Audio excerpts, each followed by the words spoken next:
بسم اللہ الرحمن الرحیم۔ تو سب سے پہلے تو میں آپ کو یہ کہنا چاہتا ہوں، جو میں آج آپ کے لیے ویڈیو لایا ہوں نا، اس ویڈیو کی کو کیا بات ہے، بس آپ جو ہے نا ویڈیو پوری دیکھنی ہے۔ بس میں ویڈیو ڈالتا ہوں نا، میں دیکھتا ہوں کہ ویڈیو کو ایسے نا بس سکپ کر کے چلے جاتے ہیں۔ شاید اس ویڈیو میں آپ کا کچھ فائدہ ہو، آپ کو کچھ فائدہ مل جائے۔ یہ بہت ہی ہماری زندگی میں جو کام ہوتے رہتے ہیں نا، یا کوئی ایسے مسئلے ہوتے رہتے ہیں، ان کے لیے بہت ہی اہم ویڈیو ہے۔ تو آپ لوگ جو ہے نا ضرور دیکھنی ہے۔ لیکن اس سے پہلے آپ نے اگر میرے چینل پہ نئے ہیں نا تو سبسکرائب کرنا ہے۔ سبسکرائب کرنے میں سے یار کیا جاتا ہے، آپ سبسکرائب ہی تو کرنا ہے، تو سبسکرائب کر لیں اور لائک بھی کر دیں۔ لیکن میں آپ کا ٹائم ویسٹ نہیں کروں گا، آپ کو جو ہے نا یہ ویڈیو دکھاتا ہوں، آپ یہ دیکھیے۔ بچے کی پیدائش میں وقفہ کرنے کا حکم۔ بچے کی پیدائش میں انجیکشن یا کسی اور ذریعے سے چند ماہ یا سال کا وقفہ کرنا شرعاً کیسا ہے، جبکہ کوئی شرعی عذر بھی نہ ہو۔ ریاض فیروزی۔ دیکھیں، بچے کی پیدائش میں اس طرح سے وقفہ کرنا کہ حمل کا امکان ہی ختم ہو جائے جڑ سے، جیسے کسی عورت نے رحم کا آپریشن کروا لیا یا شوہر نے نس بندی کرا لی، تو یہ تو کسی بھی جذبے سے ہوئی عمل حرام۔ ایسا آپریشن کروا لیا کہ اب عورت میں تولید کی صلاحیت ہی ختم ہو گئی نا، وہ بچہ پیدا کرنے کے قابل نہیں رہی ہے، جیسے کہ بہت سی عورتیں کر رہی ہیں، تو یہ تو بالکل حرام اور ناجائز ہے۔ علماء کا متفقہ فتویٰ اس پر، کیونکہ یہ تغییر خلق اللہ میں، اللہ نے ہمیں اجازت نہیں دی ہے کہ ہم اپنے جسم میں ایسی کاٹ چھانٹ کریں کہ اس کی ایسے ہی جیسے آج کل لوگ کر رہے ہیں نا، لڑکے لڑکیاں بن رہے ہیں، لڑکیاں آپریشن کروا کے لڑکا بن رہی ہیں۔ تغییر خلق اللہ، اللہ کی تخلیق کو بدلنا، تو اللہ کی تخلیق کو بدلنے میں یہ بھی داخل ہے کہ عورت نے اپنے اندر جوانی میں تولید کی صلاحیت ہی ختم کر دی، تو یہ صلاحیت ختم کرنا تو حرام ہے، گناہ کبیرہ ہے، سخت گناہ گار ہوگا۔ اور ایک ہے کہ وقتی طور پر بچے کی پیدائش روکنا، کہ جی فی الحال ہم بچہ نہیں چاہتے، تو یہ جائز ہے، سیدھی سادی جگہ پہ، لیکن یہ دیکھا جائے گا اس کے پیچھے جذبہ کیا ہے۔ اگر کوئی شوہر اپنی بیوی سے وقفہ کرواتا ہے یا عورت اپنے شوہر سے وقفہ کرواتی ہے، کہتی مجھے اولاد نہیں چاہیے، چاہے انجیکشن کے ذریعے ہو یا گولیوں کے ذریعے ہو، اور اس میں یہ جذبہ ہے کہ ہم کھلائیں گے کہاں، ہماری ارننگ کم ہے، ہمارے پاس وسائل کم ہیں، بچے پیدا ہو رہے ہیں، ہمارے لیے مشکل ہو رہی ہے بھائی، اسکول کی فیسیں، جیسے کہ آج کل لوگ اسی بیس پہ کر رہے ہوتے ہیں، تو اس بیس پہ حمل روکنا حرام ہے، گناہ کبیرہ ہے۔ یہ قرآن کی اس آیت کا انکار ہے کہ نحن نرزقکم وإیاہم، ہم تمہیں بھی رزق دیں گے اور اس بچے کو بھی رزق دیں گے۔ تو قرآن نے صرف یہ دعویٰ نہیں کیا ہے، بچہ جب پیدا ہوتا ہے اللہ ماں کی چھاتیوں میں دودھ پیدا کر کے بتا دیتے ہیں کہ اس کا رزق میرے ذمہ ہے، میں کھلاؤں گا اس کو۔ آپ کہہ سکتے ہیں اللہ بچے کی نیڈ صرف دودھ ہی تو نہیں ہے نا، بہت ساری ضرورتیں ہیں بچے کی، تو اصل میں بچپن میں ضرورت صرف دودھ کی ہوتی ہے، تو اللہ نے بہترین دودھ کا انتظام کیا۔ اب جو عقل پرست ہے وہ کہتا ہے کہ اللہ دودھ ہی پیدا کر سکتا ہے اور کچھ نہیں کر سکتا، لیکن جو عقل مند لوگ ہیں ان کے لیے بہت بڑی علامت ہے کہ جو خدا دودھ پیدا کر سکتا ہے نا، وہ باقی خرچے بھی پورے کر سکتا ہے۔ تو اس بیس پہ نسل کو روکنا کہ غریب ہم ہیں کہاں سے کھلائیں گے، اس بیس پہ، اس نظریے کی بیس پہ نسل روکنا حرام ہے، گناہ کبیرہ ہے۔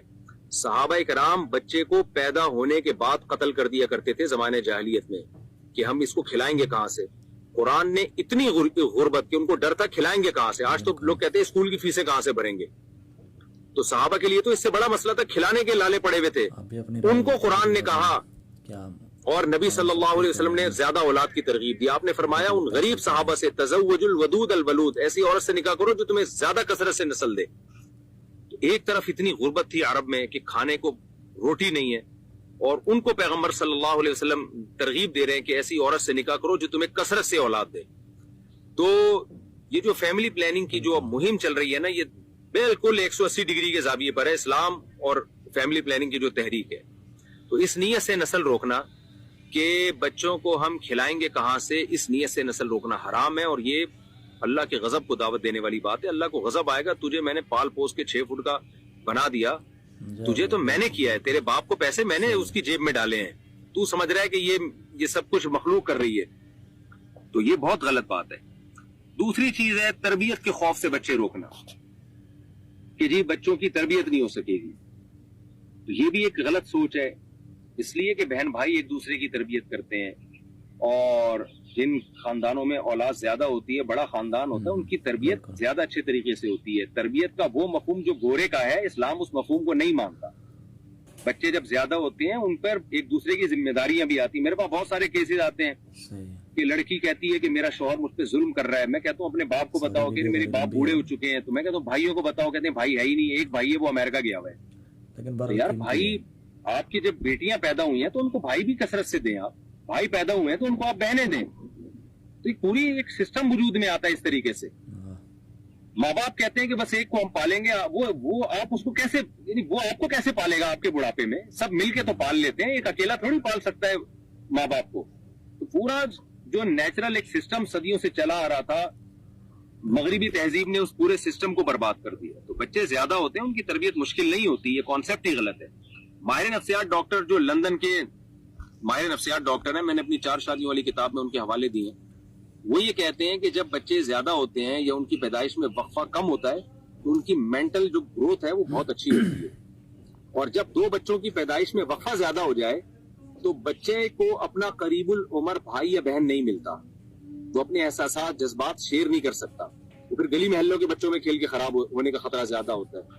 تو بچے کے لیے یہ ماہر نفسیات مسلمان نہیں، یو کے ڈاکٹر ہیں، ان کے حوالے میری کتاب میں موجود ہیں. وہ یہ کہتے ہیں کہ 2 بچوں کی پیدائش میں زیادہ وقفے سے ان بچوں کی جو ہے نا مینٹلی گروتھ بہت متاثر ہوتی ہے. آپ دیکھ لیں جن گھر میں بہن بھائی زیادہ ہوتے ہیں نا، وہ بچپن سے ہی بولنا شروع کر دیتے ہیں، ایک دوسرے سے کھیل کے لڑ کے بہت کچھ سیکھ لیتے ہیں وہ. ہاں تو welcome back to my channel. تو آپ نے نا کمنٹ سیکشن میں بتانا ہے کہ آپ کی ویڈیو کیسی لگی اور کیا آپ کی زندگی میں کہ ایسے مسئلے، ایسی وجوہاتیں جو ہے کہ آپ کی زندگی میں گزری ہیں. تو کمنٹ سیکشن میں ضرور بتائیے گا. ایک دوسرے کے لیے نا جانکاری ہو جاتی ہے. اصل میں ایک اگر کسی کو کوئی سپورٹ کرتا ہے نا، سپورٹ کے لیے اس کی حوصلہ افزائی ہوتی ہے کہ اس کو پتہ چلتا ہے کہ یار مجھے کون کون سے سپورٹ کر رہے ہیں. تو اچھی اچھی ویڈیو ایک دوسرے کے ساتھ شیئر کرتے رہیں، اچھی اچھی باتیں ایک دوسرے کے ساتھ شیئر کرتے ہیں. تو آپ لوگوں نے جو ہے نا سپورٹ ضرور کرنا ہے، ٹھیک ہے نا. کہ آپ ہو تو میں ہوں، آپ نہیں تو یہ چینل بھی نہیں. صرف اور صرف آپ لوگوں کا ساتھ چاہیے، ٹھیک ہے نا. مزید اگر کوئی میں بیچ میں سے کچھ غلطی کرتا ہوں، انسان بتا دیتا ہے کہ بھائی آپ کی یہ غلطی ہے، آپ اس غلطی کو ٹھیک کریں. شکریہ. السلام علیکم ورحمۃ اللہ وبرکاتہ.